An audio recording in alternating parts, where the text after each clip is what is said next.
Hello, dear friends. This is Phone Support Channel. Before you start watching this video, please subscribe to the channel and give it a like. Thank you.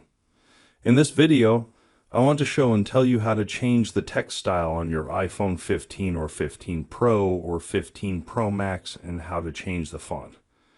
We can change the font through the settings of our iPhone.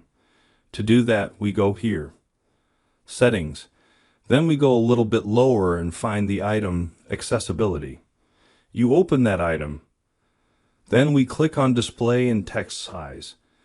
There are a lot of settings for our text that you can change. For example, you can click on the size and change it.